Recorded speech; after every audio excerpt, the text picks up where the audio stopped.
Une pauvre fille a confondu son nouveau patron millionnaire avec un serveur, et ce qu'il a fait a surpris tout le monde. Avant de commencer l'histoire, dites-nous dans les commentaires de quelle ville vous regardez et profitez de l'histoire. Leia détestait les événements d'entreprise, ses talons lui faisaient mal et sa robe louée était trop serrée. Elle n'était qu'à son 2e mois dans l'entreprise, pourtant elle se retrouvait là dans une salle de bal bondée, essayant d'avoir l'air confiante le soir où le nouveau PDG faisait sa première apparition officielle. Fais comme si tu étais à l'aise et fais comme si tu savais ce que tu fais, imagine que ce verre de jus d'orange est du champagne importé, se répétait-elle en souriant, le verre à la main. Un homme passa près d'elle, smoking noir avec une posture parfaite. Serveur, appelait-elle avec assurance, pourriez-vous m'apporter un verre de champagne s'il vous plaît? L'homme s'arrêta, se retourna lentement et la fixa comme s'il venait d'entendre quelqu'un dire que le ciel est vert. Le silence dura plusieurs longues et gênantes secondes, car il la regarda comme s'il essayait de deviner si c'était une blague. Leia, imperturbable, ajouta avec un sourire malicieux. « Assurez-vous qu'il soit bien frais, d'accord ?» Il cligna des yeux lentement, un mélange de surprise et de curiosité dans le regard, mais ne dit rien, donc il hocha simplement la tête et se dirigea vers le bar.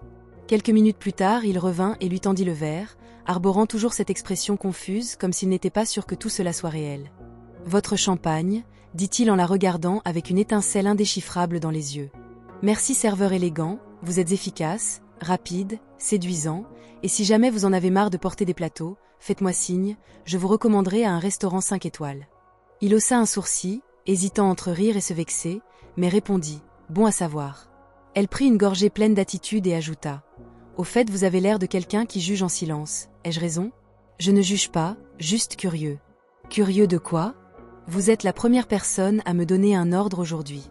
Alors vous avez probablement besoin de plus d'ordre, restez là et essayez de sourire davantage. » Il rit, un rire doux, le genre que les gens essaient de cacher mais qui se voit dans leurs yeux. « Êtes-vous nouvelle ici et observatrice, ou peut-être juste douée pour reconnaître les visages? Ou peut-être juste douée pour avoir l'air pleine de vous-même » rétorqua-t-elle en prenant une autre gorgée audacieuse. Il jeta un coup d'œil à son verre puis à elle et dit « Profitez bien de la soirée, mademoiselle Livia. » « Livia » répéta-t-il lentement comme s'il goûtait une nouvelle saveur, à plus tard. Il se retourna et s'éloigna, laissant derrière lui une trace de parfum coûteux et une totale confusion. Leia resta là, souriant pour elle-même, car elle pensa. Le serveur le plus arrogant que j'ai jamais rencontré, mais efficace. Avant qu'elle ne puisse se ressaisir, les lumières baissèrent, la musique de fond s'estompa et fut remplacée par une voix au micro. « Bonsoir à tous. C'est avec grand plaisir que nous accueillons le nouveau PDG de notre entreprise, mesdames et messieurs, veuillez applaudir Nicholas Smith. » Applaudissements, flash des appareils photo et téléphones en l'air, tout le monde se tourna vers la scène, mais pas Livia. Son verre s'immobilisa à mi-chemin et son souffle se bloqua dans sa poitrine, car le monde s'arrêta pendant 2 secondes, l'homme qui montait sur scène était lui. Le serveur, le soi-disant serveur, Nicholas Smith, le nouveau PDG, et elle ne cligna pas des yeux, ne respira pas, le fixa juste sous le choc. Il prit le micro avec aisance, balaya la salle du regard et bien sûr la trouva dans la foule, puis il sourit. Pas n'importe quel sourire, c'était le même rictus calme, amusé, intrigué d'il y a quelques minutes. Leia s'étouffa avec son propre souffle et toussa, essayant de faire comme si elle était simplement émue par l'entrée du nouveau PDG. Quelques personnes se tournèrent vers elle et une dame lui proposa de l'eau, mais elle refusa d'un geste qui disait « Je vais bien, je meurs juste à l'intérieur. » Brillant Leia, murmura-t-elle pour elle-même, tu viens d'envoyer le PDG chercher du champagne, félicitations pour ta carrière prometteuse. Livia n'entendit pas un mot du discours, car la voix de Nicholas depuis la scène se mêlait au bourdonnement dans ses oreilles. À chaque phrase qu'il prononçait avec ce ton ferme, elle souhaitait de plus en plus pouvoir se cacher sous la table des amuse-bouches. Je tiens à remercier le conseil d'administration et chaque membre de l'équipe pour leur confiance. Notre avenir sera construit avec audace, clarté et travail d'équipe. La seule chose qui résonnait dans la tête de Livia était « Tu as appelé le PDG un serveur, tu lui as dit de sourire plus et tu lui as proposé un boulot dans un restaurant. » Quand le discours se termina, les applaudissements reprirent et Nicholas descendit calmement de la scène, saluant quelques cadres, mais j'avais déjà fait demi-tour, marchant rapidement vers la sortie. Elle avait besoin de disparaître, de respirer et de faire comme si elle n'avait jamais existé. « Livia ?» Elle se retourna comme quelqu'un pris en flagrant délit de vol, car c'était Clara des ressources humaines. « Et tu as vu ça? Quel homme, élégant, direct mais avec une telle présence ?» Clara s'éventa le visage avec une serviette et ajouta « Si j'avais su que le PDG ressemblait à ça, j'aurais mis plus de mascara. » Oui, assez surprenant, tenta de sourire Leia, mais son visage semblait figé. « Tu vas bien? Tu as l'air pâle ? » « J'ai juste besoin d'air, Je pense que le champagne était trop fort. Clara hocha la tête et sortit son téléphone. Vas-y, et si tu as besoin de quoi que ce soit, envoie-moi un message sur WhatsApp. Léa s'échappa dans le hall de l'hôtel et s'appuya contre une colonne de marbre, puis ferma les yeux et prit une profonde inspiration. Peut-être que Nicolas ne l'avait même pas reconnu, ou peut-être était-il le genre de PDG qui croisait tellement de gens chaque jour qu'il ne se souvenait pas des visages. Peut-être. Son téléphone vibra, un message de l'assistante administrative, réunion de l'équipe marketing demain à 10h, présence obligatoire, le PDG sera présent. Elle appuya sur le bouton d'alimentation, car elle ne voulait pas penser à demain et voulait juste remonter le temps d'environ 30 minutes. Le bureau était trop silencieux, les lumières blanches, le bourdonnement constant de la climatisation et le bruit lointain des claviers créaient une atmosphère tendue pour Léa. Il était 9h50, donc elle ajusta son chemisier pour la 3e fois, attacha ses cheveux en un chignon qu'elle appelait son look pala pour impressionner qui que ce soit et se dirigea vers la salle de réunion. Au moins 20 personnes étaient déjà là, alors elle s'assit aussi loin que possible de la tête de la table. À 10h précise, la porte s'ouvrit et Nicolas entra. Costume sombre, expression neutre, regard stable, et à l'horreur de Livia ses yeux se posèrent directement sur elle. Ce n'était pas juste un coup d'œil, mais un regard qui disait « Je sais exactement qui tu es ». Nicolas commença la réunion de manière directe, il parla des objectifs, de la nouvelle phase de l'entreprise et des changements à venir. Il passa en revue chaque département, posa des questions pertinentes et prit des notes, puis il arriva à l'équipe marketing. « Nous avons un défi majeur ici, dit-il, la communication interne doit être plus efficace et le ton de la marque doit sembler plus humain. » Léa souhaitait pouvoir disparaître, mais au fait, Nicolas posa ses mains sur la table et se pencha légèrement en avant. « J'aimerais parler avec Livia Morra si possible en privé. » Elle eut l'impression que l'air avait été chassé de sa poitrine et tous les regards se tournèrent vers elle. « Bien sûr, monsieur Smith, » répondit le manager avant que Livia ne puisse dire quoi que ce soit. Nicolas se déplaça sur le côté et indiqua subtilement la porte. Alors elle se leva, essayant d'avoir l'air calme, mais l'arrière de son cou brûlait de gêne. Ils marchèrent en silence dans le couloir jusqu'à la porte du bureau du président, il l'ouvrit, lui laissa la place d'entrer en premier et ferma la porte derrière eux. « Est-ce que tu fais toujours faire aux hommes ce que tu veux ?» demanda-t-il en s'asseyant calmement derrière le bureau. Les yeux de Livia s'écarquillèrent. « Désolé, je jure que je... »« Détends-toi, je ne suis pas fâché. » Et il la regarda un moment. « Juste curieux de quoi ? De ton audace, ce n'est pas très courant. » Je pensais que vous faisiez partie du personnel, je jure que je n'ai pas voulu faire de mal. C'était naturel et spontané, et pour une raison quelconque j'ai trouvé ça intéressant. Elle cligna des yeux. Intéressant ? Tu n'as pas essayé de m'impressionner, de me flatter ou de faire semblant de savoir qui j'étais, tu as été honnête, directe, peut-être un peu audacieuse, et il esquissa un petit sourire. Et personne n'a fait ça avec moi depuis longtemps. Léa déglutit difficilement. Si vous voulez me virer, je comprends. Te virer ? Nicolas se pencha en avant. En fait, je pense le contraire. Le contraire ? J'ai besoin de quelqu'un dans l'équipe exécutive qui voit les choses différemment, qui pose des questions, qui n'a pas peur de faire des erreurs ou de dire ce qu'elle pense, et je veux tester ça de près. Livia plissa les yeux. Vous dites que vous voulez que je travaille directement avec vous ? Assistante temporaire du président, 3 semaines d'observation, si ça marche tu restes, sinon tu retournes au marketing. Elle se figea. Est-ce sérieux ? Nicolas se recula, bras croisés. Bien sûr que c'est sérieux, et penses-tu que je ferai une offre comme celle-ci juste parce que tu m'as apporté du champagne ? Elle rit nerveusement. Combien de temps allez-vous me le rappeler ? Probablement jusqu'à la fin de ton contrat, et il se leva et tendit la main. Acceptas tu ? Livia regarda sa main, puis ses yeux, puis la porte comme si elle avait encore le temps de s'échapper, mais au fond d'elle quelque chose avait déjà décidé, donc elle serra la main de Nicolas. J'accepte. Livia dormit à peine cette nuit-là, car son esprit tournait en rond comme coincé dans une réunion sans fin. En théorie, être invité à travailler directement avec le PDG était une énorme opportunité, mais en pratique cela signifiait passer des heures à côté de Nicolas Smith, l'homme qu'elle avait pris pour un serveur et peut-être pire, l'homme qui semblait apprécier cela. Le lendemain matin, elle arriva au bureau une demi-heure en avance, car elle essayait encore de comprendre si c'était un test, un défi ou juste une étrange idée de gestion moderne.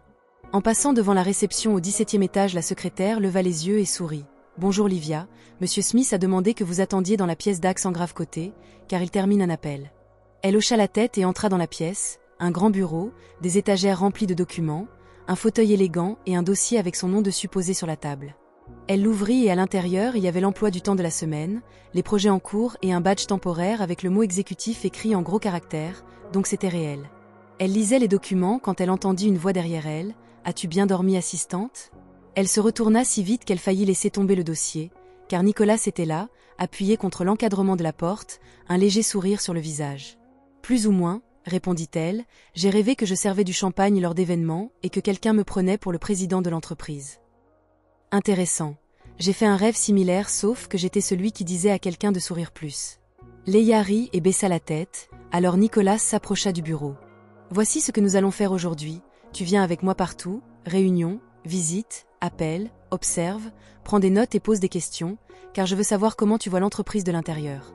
D'accord, vous allez avoir besoin de café, beaucoup de café, je suis déjà en mode survie. Il sourit, allons-y. La journée passa à toute vitesse, réunion avec les finances, alignement avec le juridique, un appel vidéo avec des investisseurs et une visite surprise à la zone de production. Léa n'eut même pas le temps de déjeuner, mais au milieu de toute cette fatigue, elle remarqua quelque chose d'intéressant. Nicolas était un patron exigeant, oui, mais étonnamment attentif. Il remarquait les détails, écoutait plus qu'il ne parlait et savait exactement quand pousser et quand reculer, et à sa surprise, il faisait des blagues, sèches, intelligentes, souvent dirigées vers elle. Dans l'ascenseur, quand ils étaient seuls entre le 8e et le 10e étage, il jeta un coup d'œil à son carnet et demanda « Tu écris vraiment les choses à la main ? Ça marche mieux pour moi, mémoire visuelle. Intéressant, rare, vieille école. Ce n'est pas parce que j'écris à la main que je viens de l'âge de pierre. Bien sûr que non, mais ça y ressemble un peu. » Elle leva les yeux au ciel et il sourit. Plus tard, après la dernière réunion de la journée, Livia alla au café au coin près de l'entreprise, car elle avait besoin de quelque chose de sucré, de préférence plein de sucre et de réconfort. Elle s'assit dans un coin de la pièce et sortit son téléphone, et elle répondait à des messages quand quelqu'un tira la chaise en face d'elle, Nicolas. Ses yeux s'écarquillèrent, « Me suivez-vous ? Coïncidence, j'en doute. Je travaille dans l'immeuble d'Axe en Grave-Côté, c'est l'endroit à café le plus proche et je viens ici tout le temps. Vous n'êtes jamais venu quand j'étais là. Peut-être que tu ne m'as juste pas remarqué. » Elle croisa les bras, suspicieuse. « Vous m'avez beaucoup remarqué ces derniers temps, monsieur Smith.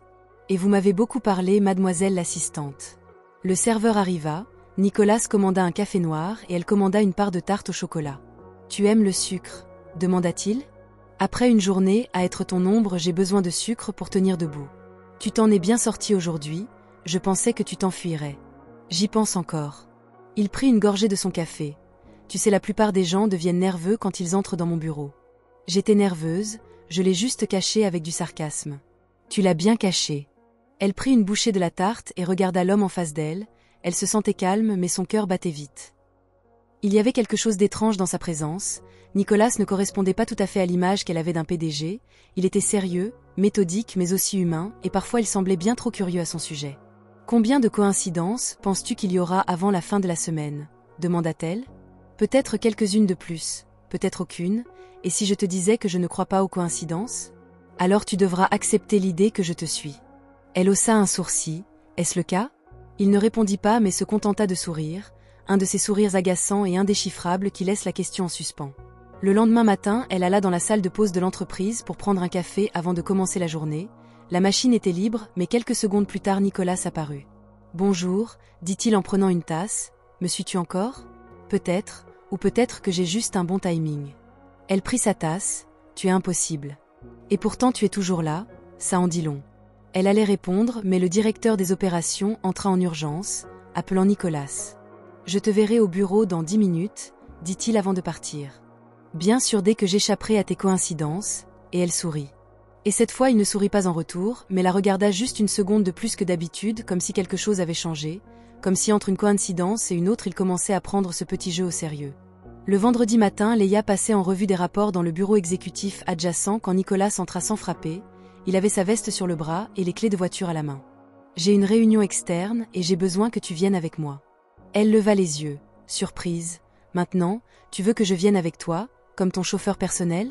Tu es mon assistante, tu te souviens ? » Elle se leva, prit son sac et le suivit.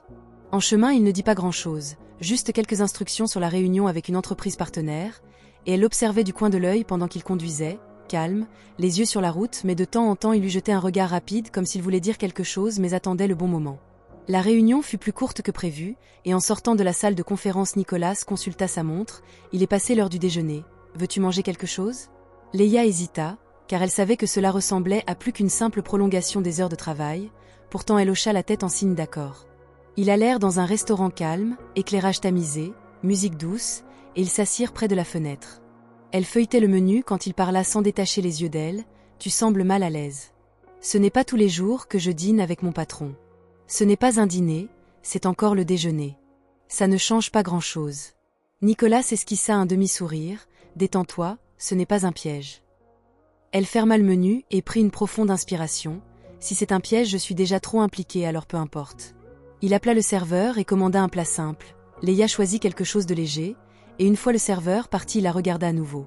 Tu es très différente. Différente, et comment alors? Des gens avec qui je travaille habituellement, ceux qui font tout pour ne pas me contredire. Je ne suis pas douée pour faire semblant d'être d'accord. C'est rare et risqué mais intéressant. Leia prit une gorgée d'eau, car la conversation devenait trop personnelle et trop risquée. Si j'étais toi, je ferais attention avec ce mot intéressant, c'est généralement là que le chaos commence. Peut-être que c'est ce qui manque à ma vie, un peu de chaos. Elle rit, se sentant plus à l'aise. Tu me fais penser à quelqu'un qui fait du yoga à 6 heures, le chaos ne te va pas. Et toi tu sembles être quelqu'un qui dort mal, boit trop de café et essaie de tout contrôler avec des listes. Elle haussa un sourcil, était-ce une analyse de personnalité ou juste une bonne supposition? Observation, tu observes trop. Tu t'enfuis trop. Leia marqua une pause, car il avait raison, chaque fois que la conversation devenait plus profonde elle faisait une blague, changeait de sujet et prétendait que ça ne la concernait pas, c'était plus sûr ainsi. La nourriture arriva et ils mangèrent en silence pendant quelques minutes. La nourriture était bonne, mais il y avait une légère tension dans l'air, une menace silencieuse d'attente. Nicolas brisa le silence. « Vois-tu quelqu'un » La question la prit au dépourvu, et elle faillit laisser tomber sa fourchette. « Pardon, sors-tu avec quelqu'un » Elle réfléchit une seconde, quelque chose en elle s'alluma, un besoin de construire un mur entre eux. « Oui » mentit-elle sans hésitation. Nicolas hocha simplement la tête, mais ses yeux devinrent un peu plus froids. Compris. Elle se mordit la lèvre et regretta le mensonge, pas ce qu'elle avait dit mais sa réaction. Nicolas n'était pas du genre à montrer ses émotions ouvertement, mais là il semblait déçu. « Pourquoi as-tu demandé » Aventura-t-elle ? Parce que tu sembles être quelqu'un qui garde toujours ses distances, et parfois je me demande s'il y a quelqu'un de l'autre côté du pont ou si tu as juste peur de le traverser. Elle déglutit difficilement et demanda. « Utilises-tu toujours des métaphores de pont avec les employés ou suis-je spécial ?» « Tu es spécial, répondit-il, et le silence devint plus lourd, car le bruit du restaurant sembla s'estomper un instant. Elle se pencha, essayant de changer de sujet, et demanda « Et toi, sors-tu avec quelqu'un ?»« Non, ça ne marche jamais. »« Pourquoi pas ?» Les gens s'approchent à cause du nom de famille, du titre ou des avantages. « Et tu penses que tout le monde est comme ça ?»« Non, mais la plupart le sont. » Leia se recula dans sa chaise, bras croisés, et rétorqua « Peut-être que tu cherches au mauvais endroit. » Peut-être, dit-il, et l'addition arriva, donc Nicolas paya avant qu'elle ne puisse même atteindre son portefeuille. Sur le chemin du retour au bureau, le silence fut plus confortable, elle regarda par la fenêtre et il conduisit avec concentration. Quand ils se garèrent, elle détacha lentement sa ceinture de sécurité et dit « Merci pour le déjeuner ou le dîner ou peu importe ce que c'était. » C'était une pause, répondit-il, et elle rit, une bonne pause. Avant qu'elle n'ouvre la portière, il parla sans la regarder directement et ajouta « Si tu veux un jour traverser ce pont, tu n'as pas besoin de mentir sur qui est de l'autre côté. » Elle se figea, sentit son visage chauffer, sortit de la voiture, ferma la porte doucement et entra dans l'immeuble. Ce n'est qu'en arrivant à l'ascenseur qu'elle réalisa qu'elle tenait encore la serviette du restaurant, froissée dans sa main comme une note importante, et pour la première fois depuis que tout avait commencé, elle se demanda. Demandait-il vraiment à propos de quelqu'un ou se demandait-il simplement s'il y avait encore une place pour lui? Jouons à un petit jeu pour ceux qui ne lisent que les commentaires. Tapez pizza dans les commentaires, et seuls ceux qui sont arrivés jusqu'ici comprendront. Revenons maintenant à l'histoire. Le lundi, les couloirs de l'entreprise semblaient plus animés que d'habitude. Livia sentait les regards sur ses épaules, les chuchotements dans les coins et, pire encore, les sourires mal dissimulés quand elle passait. Elle essayait de se convaincre que c'était dans sa tête. Mais au fond, elle savait exactement ce qui se passait, car les rumeurs avaient commencé. Les as-tu vus partir ensemble vendredi? On dit qu'ils ont déjeuné dans un restaurant chic, juste tous les deux? Elle est nouvelle, non, à peine arrivée et déjà proche du PDG? Le problème avec les rumeurs, c'est qu'on n'a pas besoin de preuves quand les gens sont prêts à croire le pire. En début d'après-midi, alors que Livia organisait des documents pour la prochaine réunion de Nicolas, la responsable des ressources humaines, Amanda Torres, entra dans le bureau avec des pas assurés et un sourire aussi faux que du rouge à lèvres bon marché. « Bonjour Livia, Monsieur Smith est-il là? Il est en conférence téléphonique, mais je lui ferai savoir dès qu'il sera disponible. » Amanda ignora la réponse, s'approcha du bureau et dit « Je suis juste venue te féliciter. tu sais, tout le monde ne se démarque pas aussi vite. Livia garda une expression neutre et répondit « Merci. Et surtout avec une méthode aussi originale, tu as du talent ma fille », ajouta Amanda. Livia leva les yeux et demanda « Y a-t-il quelque chose que vous aimeriez dire Amanda ?» Je ne fais qu'observer, comme tout le monde ici, faites attention à ne pas trébucher sur les marches que tu as gravies si vite. Merci de votre sollicitude, ne vous inquiétez pas, je sais marcher. Amanda esquissa un sourire sournois et partit avec la même aura toxique qu'à son arrivée, donc Livia ferma les yeux un instant. C'était comme être dans une pièce remplie de miroirs déformants, rien ne reflétait la vérité, mais tout était tordu juste assez pour semer le doute. Lors de la réunion générale avec les directeurs, Nicolas entra avec son dossier et une expression calme. Livia s'assit à sa gauche, comme elle le faisait depuis quelques semaines, et elle remarqua qu'Amanda était là aussi, car il y avait quelque chose dans ses yeux, de l'anticipation. Quand la réunion s'ouvrit aux suggestions et aux sujets internes, Amanda demanda la parole et dit « Excusez-moi, avant de conclure, j'aimerais soulever un point, ce n'est pas directement lié aux finances, mais je crois que cela affecte notre environnement de travail. » Nicolas leva les yeux et répondit « Allez-y. » Il y a eu des bavardages dans les couloirs, et malheureusement, nous ne pouvons pas ignorer l'atmosphère que cela crée. Livia sentit son cœur s'accélérer, elle sentit aussi les regards se tourner vers elle, mais elle garda la tête haute. Des rumeurs selon lesquelles certains employés se rapprochent de la direction par des moyens non conventionnels, des lignes personnelles et professionnelles qui pourraient être franchies, continua Amanda. Un silence gênant emplit la pièce, et Amanda poursuivit. Avec tout le respect que je vous dois, Monsieur Smith, la transparence est quelque chose que vous avez souligné dès le premier jour, et je pense qu'il est juste que nous maintenions une ligne claire entre favoritisme et mérite. Livia resta immobile, mais à l'intérieur, chaque mot était comme un coup au ventre. Nicolas regarda Amanda calmement, puis parcourut la salle du regard et enfin parla. S'il y a des rumeurs qui circulent, ce ne sont que des rumeurs. Ce qui m'intéresse, c'est ce qui se passe dans le bureau, pas ce qui se murmure dans les coins. Et concernant les changements de rôle inattendus, les promotions sans processus de sélection, n'importe quel membre de l'équipe peut être placé dans un rôle où il montre du potentiel, même ceux qui, bien que nouveaux, ont démontré des idées et un professionnalisme au-dessus de la moyenne. Il regarda directement Livia et ajouta « Et si quelqu'un a des préoccupations à ce sujet, ma porte est toujours ouverte. » Amanda ne répondit pas, elle croisa simplement les bras et maintint sa posture. Nicolas se tourna vers le groupe et demanda « D'autres questions ?» Personne ne dit un mot. Donc la réunion se termina. Des heures plus tard, après que tout le monde fut parti, Nicolas appela Livia dans son bureau, elle entra avec le cœur lourd, et il dit avant qu'elle ne puisse dire quoi que ce soit. « Si tu veux partir maintenant, je ne t'en blâmerai pas. »« Partir ?» demanda-t-elle. « Tu ne mérites pas d'être la cible de commérages à cause de moi. »« Et tu penses que partir arrêterait ça ?» rétorqua-t-elle. Nicolas la regarda. « Il t'attaque parce que tu es trop proche de moi, ce n'est pas juste. Ce qui n'est pas juste, c'est de se cacher. » Et il s'approcha un peu plus. « Tu n'as pas besoin de me protéger, et tu n'as pas besoin de te sentir coupable, » répondit-elle. Il y eut une pause, un silence qui parlait plus fort que les mots, et il demanda « Es-tu d'accord avec tout ça ?»« Non, dit-elle honnêtement, mais j'ai appris à gérer l'injustice, ce que je ne supporte pas, c'est d'être traitée comme si je n'avais pas mérité ce que j'ai. »« Je n'ai jamais pensé ça, mais oui, » répondit-il, et Nicolas serra les lèvres. « Alors peut-être qu'il est temps de leur montrer qui tu es vraiment, » dit-il. « Que veux-tu dire ?» demanda-t-elle. « Tu seras celle qui présentera à la prochaine réunion. Je veux que tu partages les idées sur lesquelles tu as travaillé dans ce rapport sur l'image de marque interne. Montre-leur que tu es ici parce que tu l'as mérité, et après ça, laisse-les parler, le temps s'occupera du reste. » Livia hocha la tête, mais au fond, ça faisait encore mal. Plus que de l'admettre à lui, c'était dur de s'avouer à elle-même à quel point tout cela l'affectait.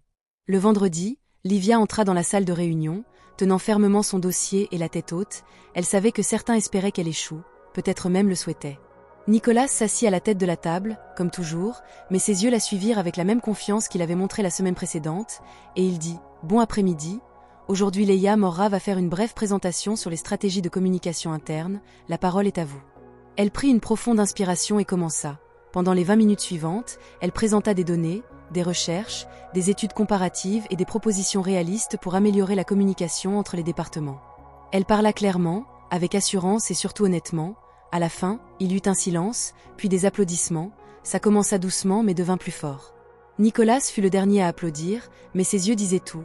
Amanda ne dit pas un mot, et alors que Livia ramassait ses papiers pour partir, un directeur d'un autre département s'approcha. « Bien joué Livia, vous avez été excellente, » dit-il. « Merci, » répondit-elle, et il ajouta. « J'aimerais discuter avec vous la semaine prochaine, nous avons un projet qui pourrait vraiment bénéficier de vos idées. » Livia sourit, surprise, et dit « Bien sûr, je serai ravie. » Elle quitta la pièce avec des épaules plus légères. Nicolas la retrouva quelques minutes plus tard près de l'ascenseur et dit « Je t'avais dit que le temps s'en chargerait ». Elle esquissa un petit sourire et répondit « Peut-être, mais ce qui a aidé aujourd'hui, c'est de parler et d'être entendu. Tu as plus de voix que tu ne le penses, et plus de force que tu ne le réalises, ajouta-t-il. Même quand tout le monde essaie de me faire tomber, demanda-t-elle. Surtout à ce moment-là, répondit-il, et elle le regarda. Tu m'as mise dans cette position en sachant que je serais exposée, dit-elle. Parce que je savais que tu pouvais gérer, répondit-il. Et si je n'avais pas pu, demanda-t-elle. Alors j'aurais été là pour te rattraper, dit-il, et Livia soupira. L'ascenseur arriva, elle entra, et il resta près de la porte, mais avant qu'elle ne se ferme, elle dit « Merci de croire en moi ».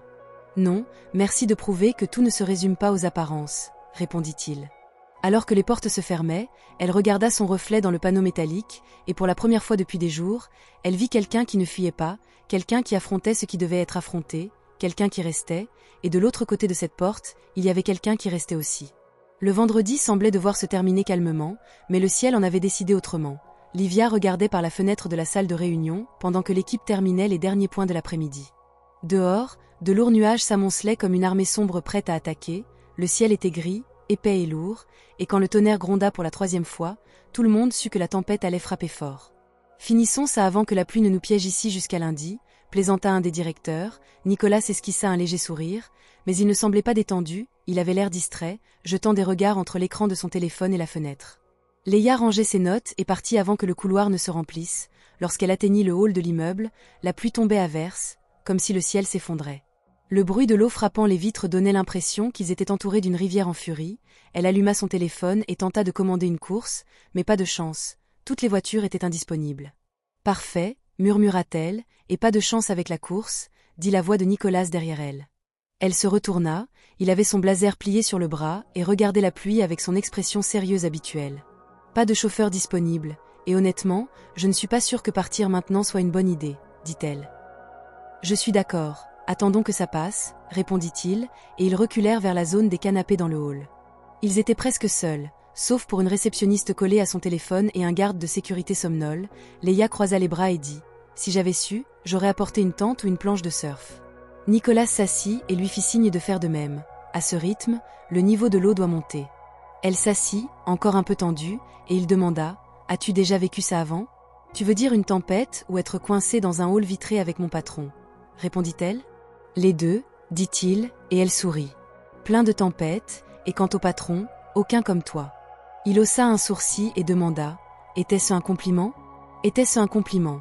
Peut-être, ça dépend de comment tu le prends, répondit-elle, et Nicolas rit légèrement.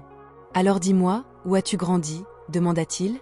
Livia hésita un moment, mais la pluie, la pause dans la routine et le confort silencieux la firent se sentir assez en sécurité pour répondre. Quartier BRS, côté haie, ma mère vit toujours là-bas. Mon père est parti quand j'avais 8 ans, et depuis, c'est juste elle et moi. Et elle, demanda-t-il.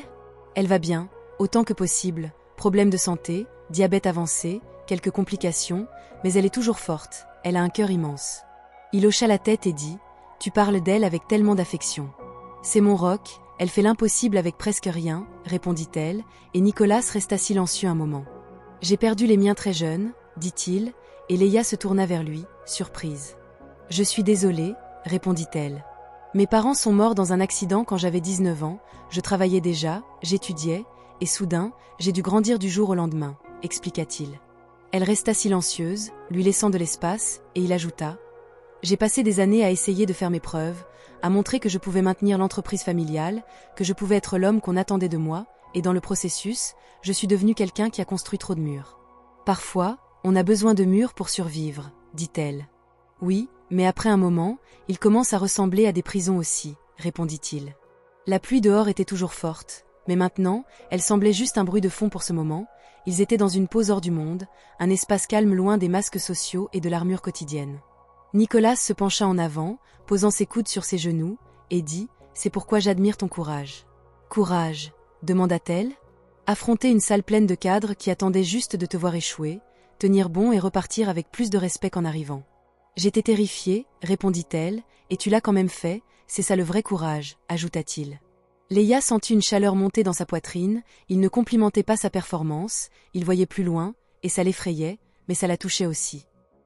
Un fort coup de tonnerre fit trembler les fenêtres, elle croisa les bras et dit « Je déteste les éclairs depuis que je suis petite. » « Viens ici, répondit-il, et Nicolas enleva sa veste et la posa doucement sur ses épaules, le geste était si naturel qu'elle n'eut même pas le temps de réagir. « Je vais bien, dit-elle, même si des frissons couvraient ses bras. »« Tu trembles, répondit-il, et elle tint le tissu et baissa la tête. « Merci, dit-elle, et ils restèrent assis en silence un moment. Puis elle demanda « As-tu déjà pensé à tout laisser tomber, disparaître, recommencer de zéro ?»« Souvent, mais je n'ai jamais eu le courage, répondit-il, et si je te disais que j'y pense chaque semaine, demanda-t-elle.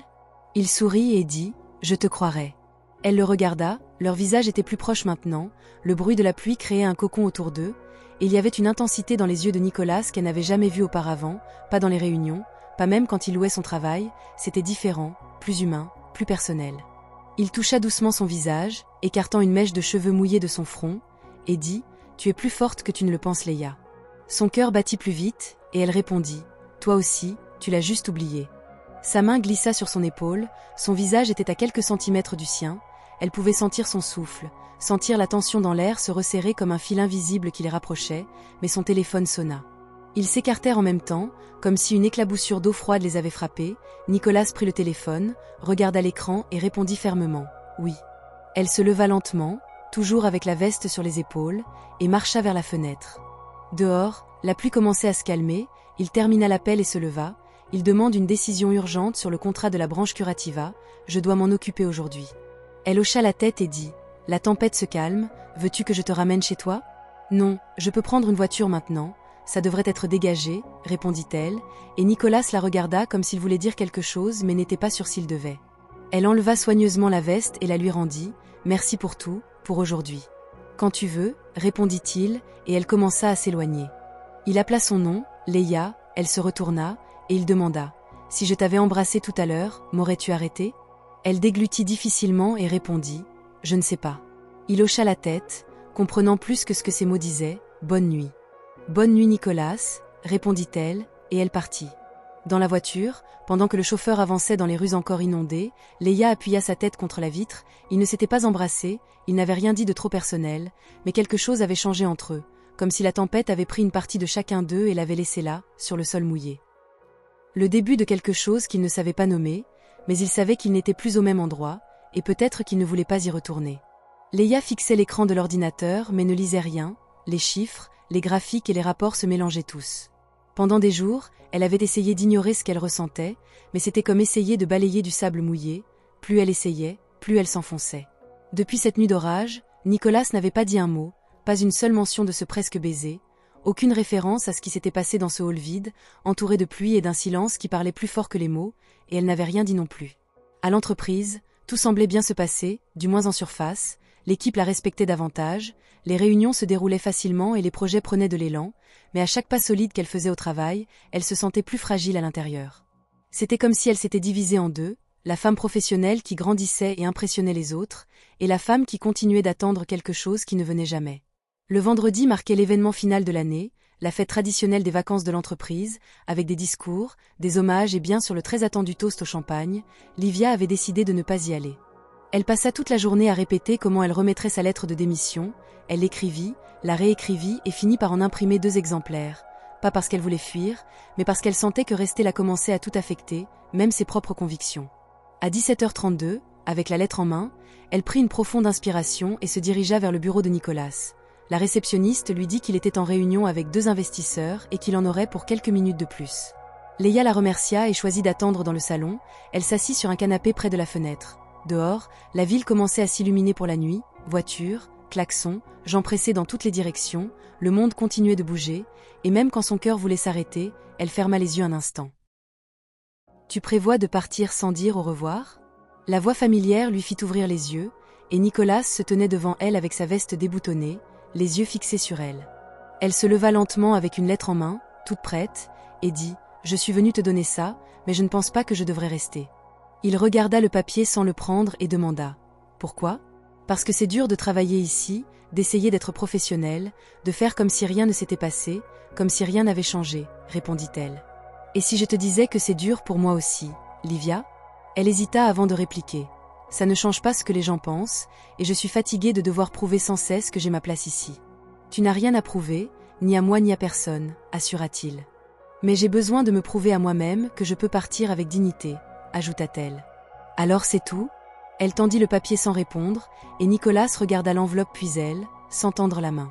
Tu m'as pris pour un serveur, ensuite tu voulais que je sois juste ça, et maintenant tu veux partir comme si j'étais encore juste ce type, lança-t-il. Nicolas, non, écoute, protesta-t-elle. J'ai été patient, j'ai été professionnel, j'ai été le PDG dont tu avais besoin, mais j'étais aussi l'homme qui espérait que tu verrais que je n'étais pas juste un autre patron dans ta vie, continua-t-il.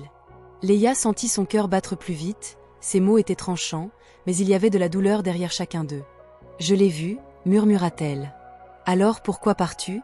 Parce que je tiens à toi, et quand on tient trop à quelqu'un, on devient vulnérable, expliqua-t-elle.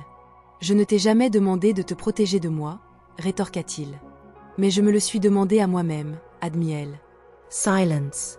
Il prit une profonde inspiration et s'approcha en disant « Si je te demandais de rester, le ferais-tu » Elle plongea dans ses yeux, il y avait tellement de choses là-dedans, tellement de vérité, de peur, d'espoir. « Je ne sais pas, répondit-elle. Nicolas prit l'enveloppe de ses mains sans l'ouvrir et proposa « Alors faisons un marché, viens à la fête, juste ça, pas de décision, pas de lettre, pas d'adieu, et après ça, tu décides. » La salle de bal était pleine, une musique douce jouait en fond, les serveurs circulaient avec des plateaux, et les invités trinquaient au résultat de l'année. Léa portait une robe bleue foncée qu'elle avait louée à la dernière minute, elle n'avait pas prévu de venir, mais elle ne pouvait ignorer la demande de Nicolas. Peut-être était-ce de la peur, peut-être de l'espoir. Quand elle entra, elle sentit les regards sur elle, certains surpris, d'autres jugeants, mais ça n'avait pas d'importance, elle marcha avec assurance. Bientôt, elle trouva Clara qui la tira vers la table de l'équipe marketing en disant « Je pensais que tu ne viendrais pas. »« Moi aussi, répondit-elle. »« Nicolas est déjà là, mais je ne pense pas qu'il t'ait vu encore, » ajouta Clara. Elle hocha la tête, elle était là pour lui, elle ne pouvait pas le nier, mais elle était aussi là pour elle-même. Quelques minutes plus tard, l'hôte annonça le début des discours, Nicolas fut appelé sur scène, il monta avec sa grâce habituelle, mais cette fois, il y avait quelque chose dans ses yeux, il cherchait quelqu'un dans la foule. Cette année a été challenging, commença-t-il, mais ce fut aussi une année de reconstruction, pas seulement dans les objectifs et les résultats, mais dans les valeurs et les connexions. Léa sentit ses yeux la trouver, même avec des centaines de personnes dans le public, elle savait que ces mots étaient pour elle. Et si je peux laisser une dernière pensée à cette merveilleuse équipe, c'est ceci. Parfois, nous jugeons mal les gens, parfois, nous jugeons trop vite, mais si nous avons le courage de regarder au-delà de la surface, nous pourrions découvrir que certains malentendus mènent aux découvertes les plus significatives, conclut-il. La foule applaudit, les mains de Léa tremblaient. Peu après, Nicolas descendit et se fraya un chemin parmi les invités, il marcha vers elle, et elle se tourna avant même qu'il ne l'atteigne. « Danserais-tu avec moi, même après que j'ai essayé de partir ?» demanda-t-elle. « Surtout parce que tu l'as fait, » répondit-il.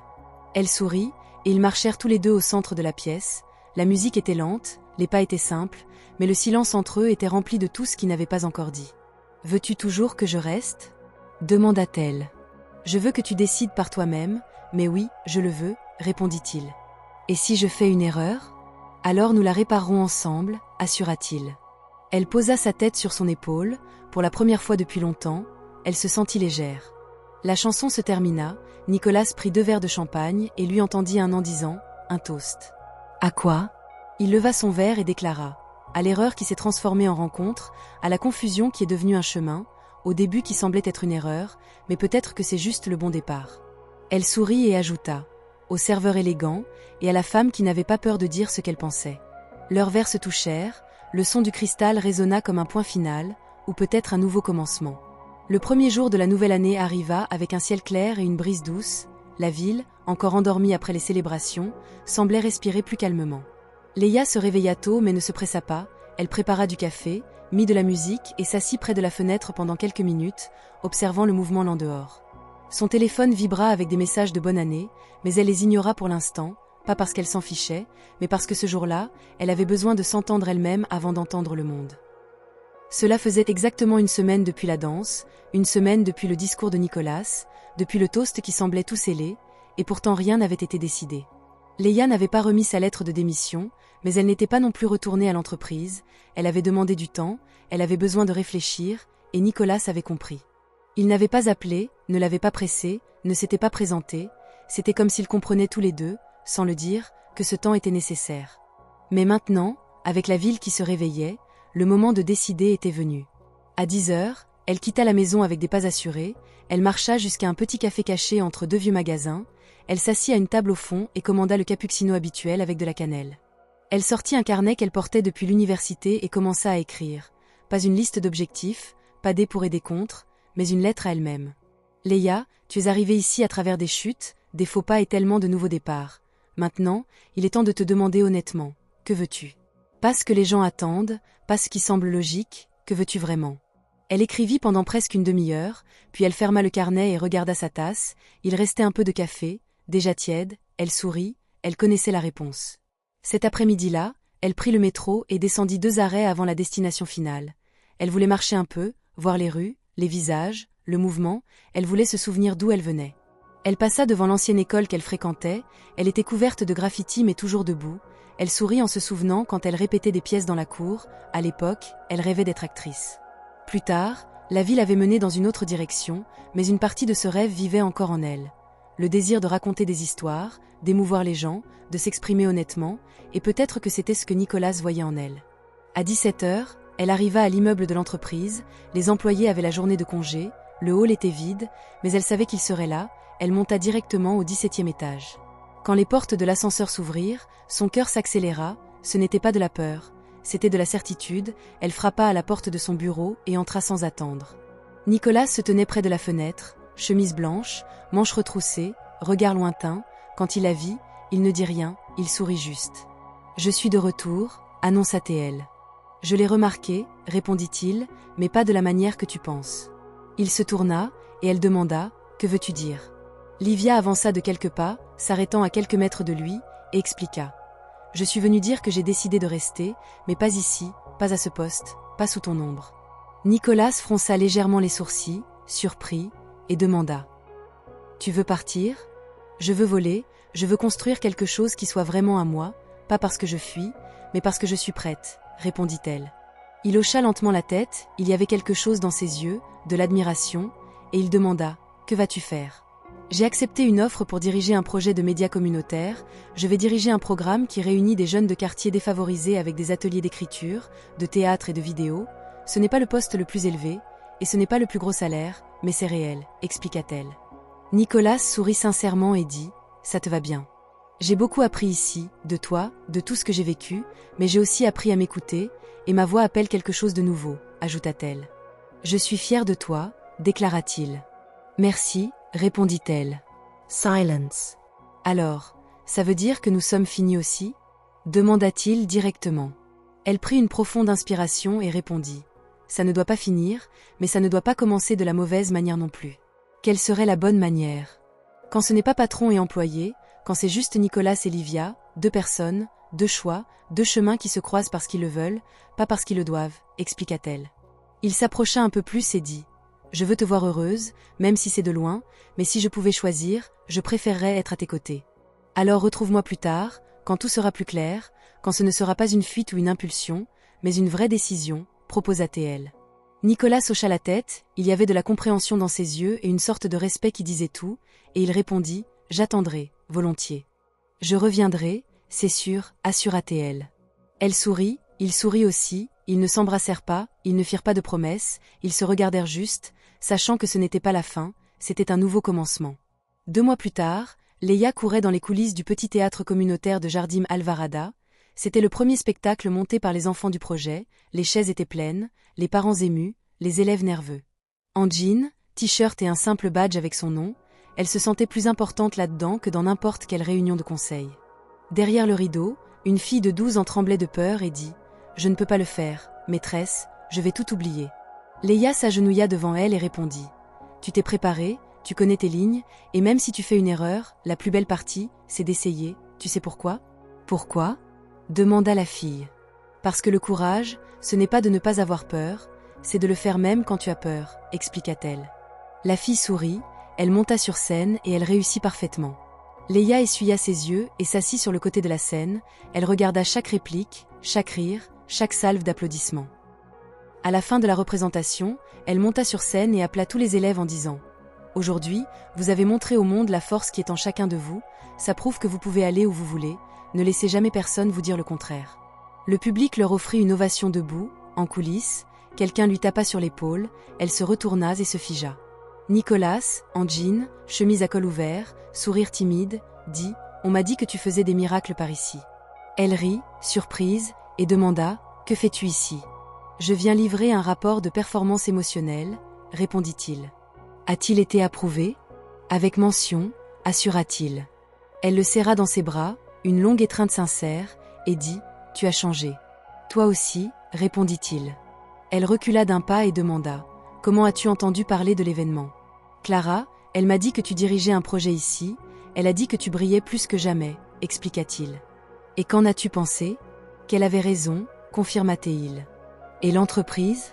Elle va bien, mais je pense que mon assistante me manque, » plaisanta-t-il. « Ce poste n'existe plus, je suis maintenant coordinatrice des talents jeunesse, » précisa-t-elle. « Vraiment ? Des ouvertures pour un gars séduisant et têtu qui est PDG à temps partiel ? » taquina-t-il. « Peut-être s'il est assez humble pour repartir de zéro, » répondit-elle.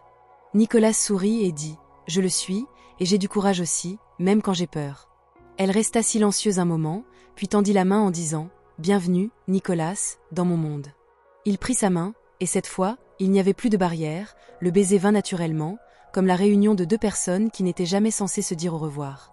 Livia se sentit enfin chez elle, pas à une adresse fixe, mais dans un lieu en elle-même, un lieu où l'amour n'était pas une prison, c'était un choix, et elle avait choisi. Nicolas se présenta au projet plus souvent que Léa ne l'avait prévu. La première fois, elle pensa que c'était juste une visite gentille. La deuxième, elle pensa qu'il était poli, mais à la troisième fois, quand il arriva avec des boîtes de costumes et repartit couvert de peinture après avoir aidé les ados avec le décor, elle comprit qu'il n'était pas là par obligation, il voulait être là. « Tu sais que tu n'as pas à faire tout ça, hein ?» dit-elle en pliant des draps qu'ils utilisaient comme rideaux. « Je sais, mais j'aime ça, » répondit-il. « Toi, Nicolas Smith, tu aimes peindre des murs et déplacer des chaises ? » « J'aime te voir comme ça, » précisa-t-il sans se cacher. Elle rit, mais ses joues rougirent. Après cette nuit au théâtre, le baiser et les retrouvailles marquèrent le début d'un nouveau chapitre pour eux deux. Il n'y avait pas de précipitation, pas de grandes promesses, mais il y avait de la présence, du soutien, un sentiment qui grandissait lentement, comme quelque chose planté avec soin. Nicolas, hors de l'entreprise, était différent, toujours sérieux parfois, mais ses sourires étaient plus légers. Il riait plus, il avait cette manière charmante d'être émerveillé par les petites choses, comme un enfant jouant Shakespeare ou un garçon de 8 ans récitant un poème plein de mots inventés. Un après-midi, Clara vint au projet pour écrire un article pour le bulletin interne de l'entreprise. Livia lui fit visiter, fière, et Clara dit « Tu sais que tu es devenue une légende, hein ?»« Moi ?» L'assistante qui a secoué le PDG et ensuite est sortie par la grande porte. « Tout le monde t'admire maintenant, » expliqua Clara. Léa esquissa un sourire modeste et répondit « J'ai juste fait ce que je devais faire. » « Et maintenant, tu es de retour pour secouer son cœur encore une fois ? Cette fois, c'est différent, je suis revenue pour moi, et s'il veut venir avec moi, tant mieux, sinon, je suis toujours entière, précisa-t-elle. Clara la serra dans ses bras et dit « Je suis tellement fière de toi. » Pendant ce temps, Nicolas était dans la cour, essayant de monter une scène avec deux garçons qui se disputaient sur l'endroit où accrocher une étoile en papier, « Mais elle ne peut pas être tordue, » cria l'un, « Si elle n'est pas tordue, c'est ennuyeux, » répondit l'autre, debout entre eux, Nicolas dit simplement. « Je pense qu'on peut avoir une étoile légèrement rebelle, qu'en pensez-vous » Léa observa la scène de loin, le cœur léger. Les week-ends, ils se retrouvaient en dehors du cadre du projet, ils allaient dans des cafés, des librairies, et parfois marchaient simplement en silence dans la ville. Lors d'une de ces promenades, Nicolas s'arrêta devant un vieux bâtiment au centre-ville et dit « C'est ici que mes parents ont ouvert le premier magasin de la famille. » « Est-il encore ouvert ?»« Non, c'est un snack-bar maintenant, mais chaque fois que je passe, je m'arrête un moment, » expliqua-t-il. « Ça te manque ? » « Oui, mais j'ai appris que les choses changent, et parfois elles changent pour le mieux, » répondit-il. Elle serra sa main, il entrelaça ses doigts avec les siens et dit « Tu as beaucoup changé en moi, Léa. Tu m'as changé aussi, tu m'as donné le courage de suivre mon propre chemin, » répondit-elle. Il plongea dans ses yeux et demanda « N'est-ce pas drôle comment tout a commencé avec un verre de champagne ?» Elle rit et ajouta « Et avec toi qui pensais que j'étais le serveur ?»« Non, avec toi qui pensais que j'étais. » Elle éclata de rire et dit « Je pense encore que ce smoking te faisait ressembler à quelqu'un qui sert des boissons. Et maintenant ? Maintenant, tu ressembles à quelqu'un qui m'apporte du café le dimanche, » répondit-elle. Est-ce un indice ? Un très clair, confirma-t-elle. Le dimanche suivant, Nicolas se présenta chez elle avec un sac de pain au fromage, une boîte de thé et un air fier en disant « Je n'ai pas apporté de café, mais j'ai apporté le reste du petit déjeuner. » C'est un excellent début, répondit-elle en le tirant à l'intérieur. La matinée passa lentement, avec des conversations légères, des rires et une musique douce en fond. Elle fit cuire le pain au four pendant qu'il mettait la table. Quand ils s'assirent pour manger, Leia le regarda un moment et demanda « Nicolas, penses-tu qu'on pourrait garder ça simple ?» Simple, sans trop compliquer les choses, sans en faire une routine fatiguée, sans devenir juste une autre histoire qui commence fort et finit dans le silence. Il réfléchit un instant et répondit « On n'a pas besoin de faire des promesses, juste se choisir l'un l'autre un jour à la fois, et si ça ne marche pas, au moins on aura essayé, pas de promesse d'éternité, que dis-tu de juste jusqu'à demain ?» Elle sourit et dit « Marché conclu, jusqu'à demain ». Au projet, les choses commençaient aussi à se stabiliser. Leia accueillait de nouveaux bénévoles chaque semaine, ce qui lui permettait de se concentrer davantage sur le côté créatif, développant de nouveaux ateliers, des projets audiovisuels et un partenariat avec un éditeur pour publier un livre avec des textes écrits par les enfants. Nicolas, même avec ses autres responsabilités, passait toujours quand il le pouvait, et quand il ne pouvait pas, il envoyait des messages ludiques. L'étoile tordue s'est-elle redressée ? Le garçon qui récite des poèmes inventés veut être mon partenaire en affaires. Ressens-tu aussi que tu vis la vie que tu es censé vivre ? Elle répondait avec des photos, des notes vocales et parfois juste un cœur, parce que parfois, ça suffisait. Pour le 3e mois d'anniversaire du projet, Leia organisa une performance spéciale avec les plus jeunes élèves. Les parents furent invités, ainsi que les partenaires et les donateurs. Elle hésita à inviter Nicolas. Elle ne voulait pas que tout tourne autour de sa présence, mais il se présenta quand même.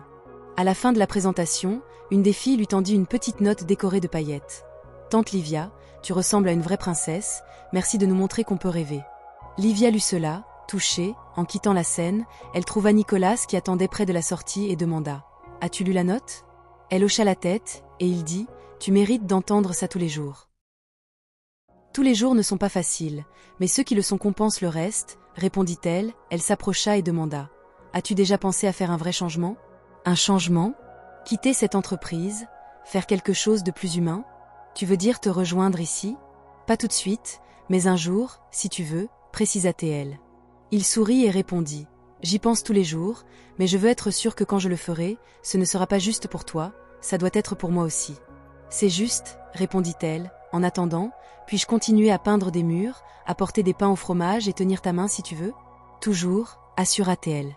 Un samedi après-midi, pendant qu'il regardait les élèves peindre des décors pour la prochaine pièce, Nicolas se tourna vers elle et demanda « Puis-je te dire un secret ?»« Bien sûr, » répondit-elle. Le jour où tu m'as demandé du champagne, j'étais fatiguée, agacée, et je sentais que cette entreprise allait m'engloutir tout entier, et j'étais juste un mal de tête de plus, expliqua-t-il. Tu as été la seule chose qui m'a fait rire ce jour-là, ajouta-t-il.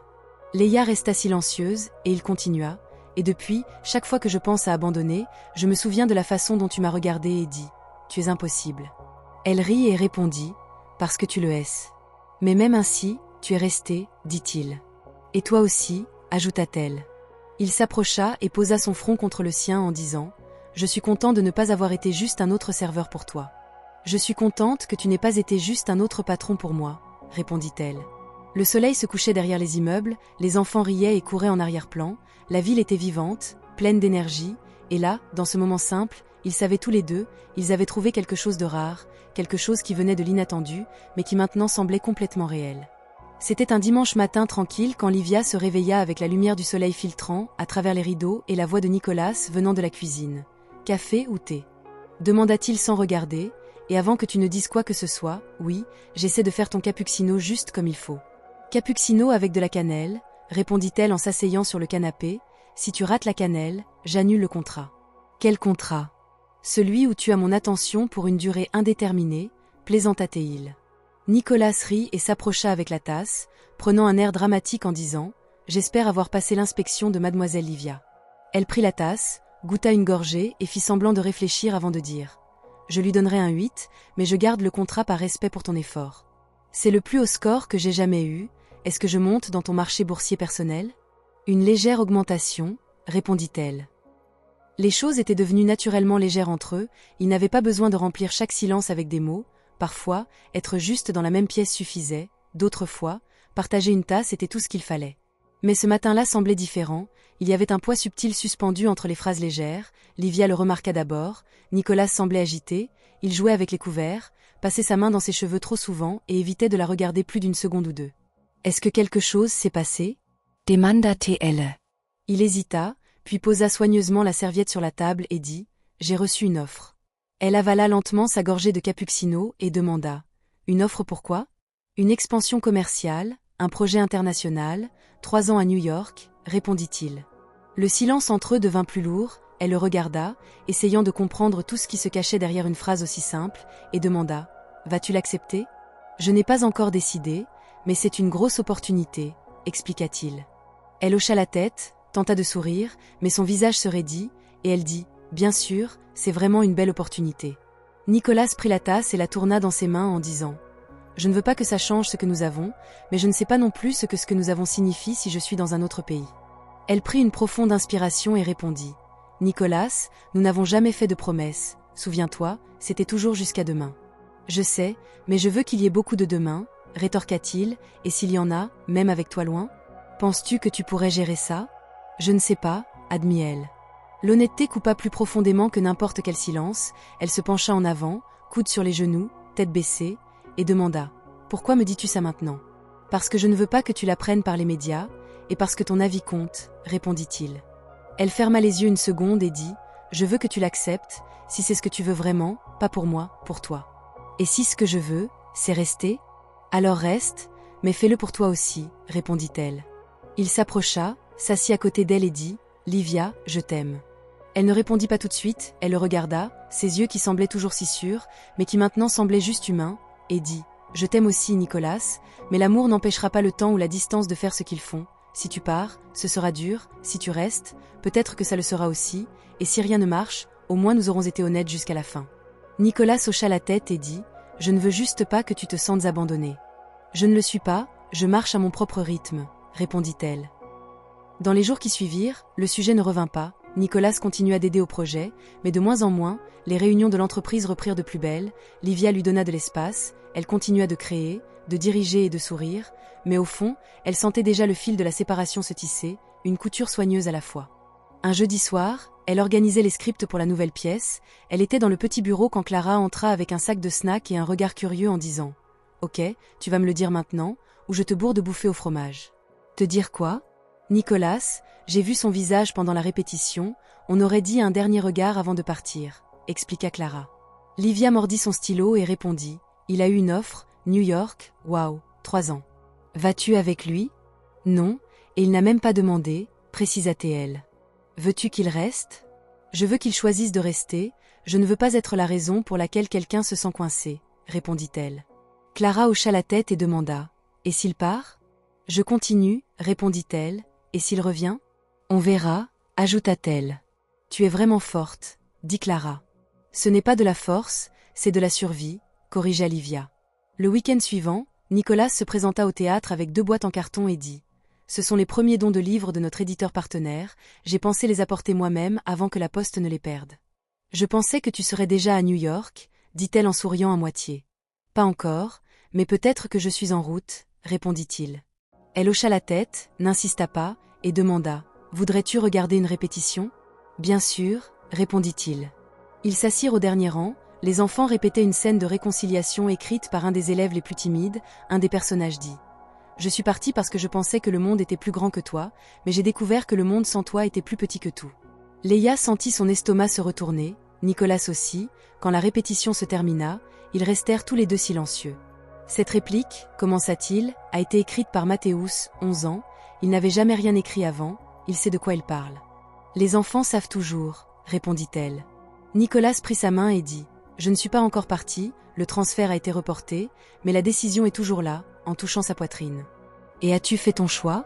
Pas complètement. La vérité, c'est qu'une partie de moi veut grandir là-dehors, mais l'autre partie ne veut pas quitter l'endroit où j'ai trouvé la paix, expliqua-t-il. Elle serra sa main et dit, alors ne te précipite pas, juste, ne me demande pas d'attendre. Je ne le ferai jamais, assura-t-il. Elle sourit et dit, parce que si je dois t'avoir, Nicolas, je te veux tout entier, pas juste une partie. Le lundi, elle se réveilla et trouva une enveloppe sous sa porte. C'était de Nicolas, à l'intérieur, une note manuscrite. Léa, je ne sais pas ce que je choisirai demain, mais aujourd'hui, je sais ceci.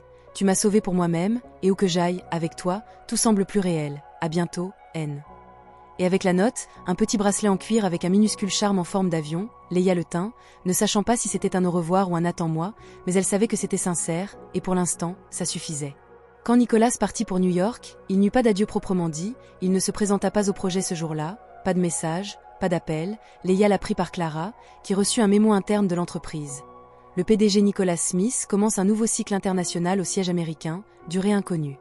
Ça semblait étrange, mais ce n'était pas injuste, Leia comprit, peut-être n'avait-il pas la force de partir avec elle qui le regardait comme ça, peut-être avait-il choisi de garder ce dernier contact des mains comme un adieu silencieux, elle respecta cela, mais ça faisait mal.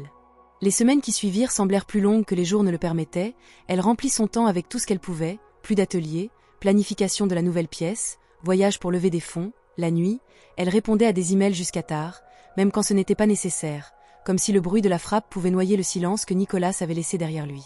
Au début, il envoyait de courts messages, arrivé ici sain et sauf, petit appartement mais confortable, première réunion internationale aujourd'hui, je suis aussi nerveux qu'un stagiaire, trouver un café comme le nôtre, j'ai presque commandé un cappuccino à la cannelle. Elle répondait prudemment, craignant de donner l'impression qu'elle attendait trop, mais lentement, les messages s'espacèrent, d'abord une fois par jour, puis une fois par semaine, jusqu'à ce qu'ils s'arrêtent, pas à cause d'une dispute, pas parce que les sentiments avaient disparu, mais parce que parfois, la vie pousse les gens dans des directions différentes, et ce qui semblait si fort commence à s'estomper avec le temps. Leia n'insista pas, elle respecta le silence comme on respecte une saison qui arrive sans prévenir, mais elle garda sa note dans le livre qu'elle lisait chaque nuit, et elle portait le bracelet avec le petit avion tous les jours. Un après-midi, elle était assise dans la cafétéria du projet à côté d'un nouveau bénévole, Marcelo, un professeur d'histoire avec un sourire gentil et une voix calme, qui demanda « As-tu déjà eu quelqu'un qui a changé ta vie juste en faisant partie ?» Leia réfléchit un moment et répondit « Oui, mais il n'a pas juste traversé ma vie, il est resté, même de loin. » « Et est-ce qu'il change encore ta vie ?»« Chaque jour, répondit-elle. Marcelo ne posa pas d'autres questions, et elle lui en fut reconnaissante. Les enfants manquaient Nicolas, ils demandaient toujours « Est-ce que le gars avec l'étoile tordue va revenir ? Celui qui apporte des pains au fromage ?» Le petit ami d'Olivia ?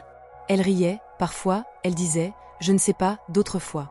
Peut-être, mais au fond, une partie d'elle voulait savoir aussi. » Un jour, Mathéus, le garçon qui avait écrit la scène de réconciliation, lui tendit une nouvelle note. Il est parti loin, mais parfois, les gens partent loin juste pour apprendre le chemin du retour. Elle serra cette note plus fort qu'elle ne s'y attendait. Au 4e mois après le départ de Nicolas, Clara se présenta avec une enveloppe et dit « Je ne devrais probablement pas te montrer ça, mais je pense que tu dois le voir. » C'était un magazine d'affaires, une édition spéciale sur les cadres travaillant à l'étranger, au centre, une interview avec Nicolas. New York est une école, mais ce qui m'a le plus appris, c'est quelqu'un qui n'est pas ici, elle m'a montré ce que signifie être présent, même dans l'absence. Livia lut cette phrase encore et encore, ne sachant pas si elle devait sourire ou pleurer, il pensait à elle, mais il ne le disait pas, elle était deux, mais resta silencieuse.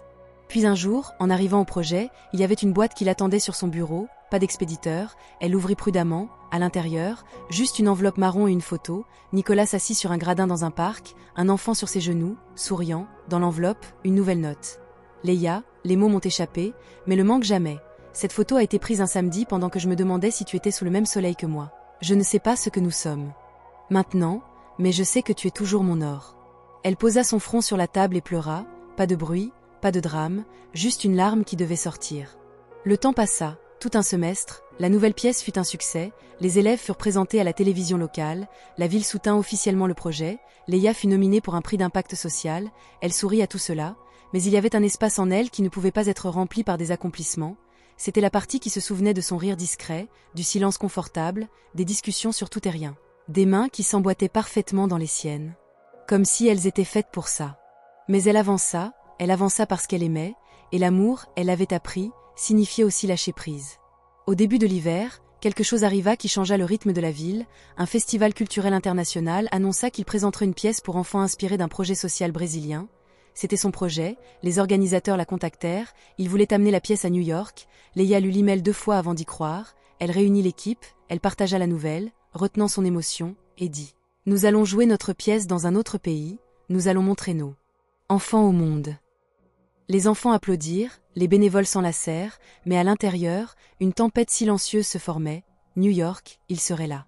Pendant les préparatifs, elle géra tout, logistique, vol, permis, elle ne mentionna Nicolas à personne, ils arrivèrent en ville le week-end avant la représentation, les élèves logèrent dans un hôtel modeste, elle partagea une chambre avec Clara, la veille du spectacle, pendant qu'elle organisait les costumes, Clara demanda « Vas-tu le chercher ?»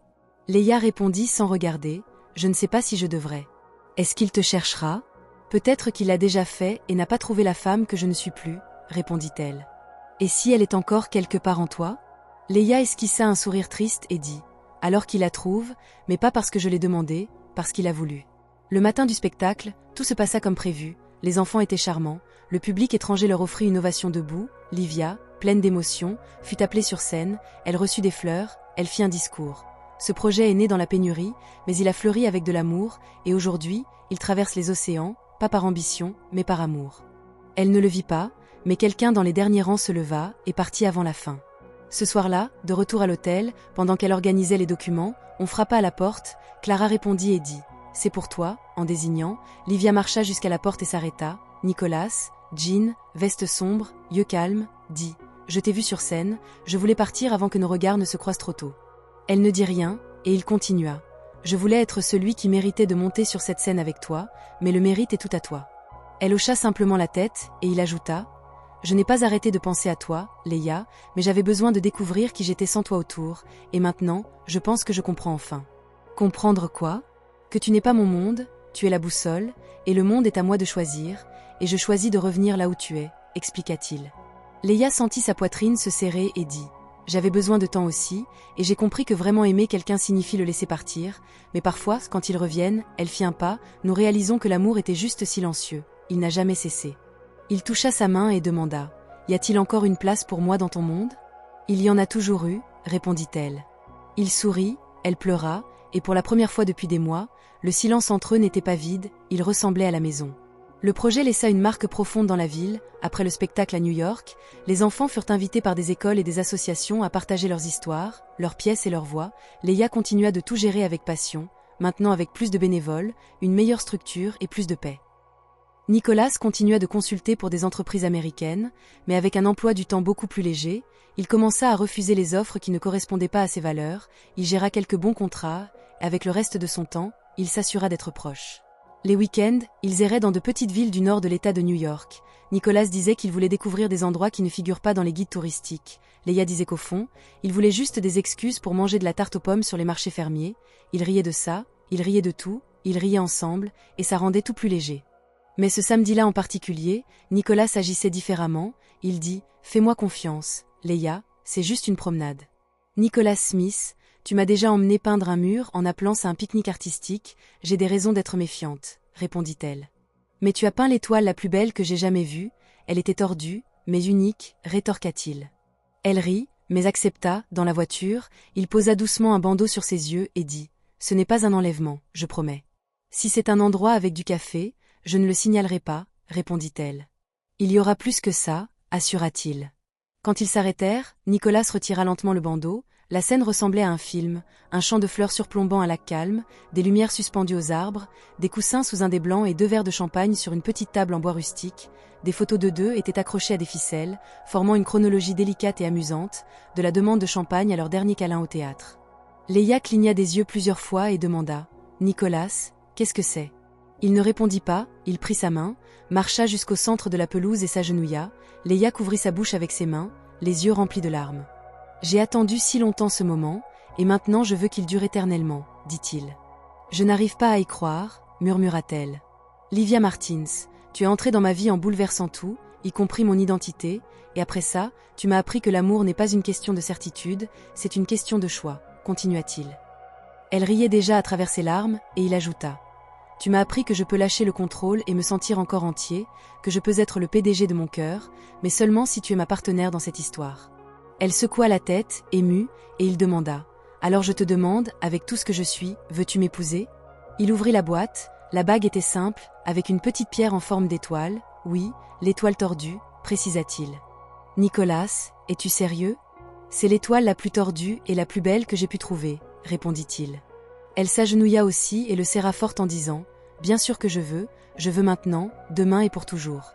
Il la fit tournoyer sur l'herbe, riant, elle renversa un coussin, faillit tomber sur la table, et ils rirent plus qu'ils ne pleurèrent, mais elle dit: à une condition. Laquelle? Que tu continues à me servir du champagne, même quand nous aurons 80 ans, répondit-elle. Marché conclu, assura-t-il. Le mariage eut lieu dans un vignoble de la région des Finger Lakes, connu pour ses vins doux et ses champs verdonnants sur le lac. La journée était fraîche, le ciel dégagé, la brise légère, Leia voulait tout en extérieur, parmi les vignes et les arbres, elle voulait que les enfants du projet soient là, et il était, certains entrèrent avec des pancartes amusantes. Il a enfin réalisé que c'était de l'amour, la mariée est toujours la patronne. Mais maintenant avec une bague, du champagne. Et une étoile, commencé tordu, fini parfait. Nicolas entra au son d'un violon, avec un sourire nerveux, ajustant sa veste, murmurant à son frère que c'était le discours le plus difficile de sa vie. Leia entra sans voile, portant une robe légère et des fleurs dans les cheveux, tenant un bouquet de fleurs sauvages.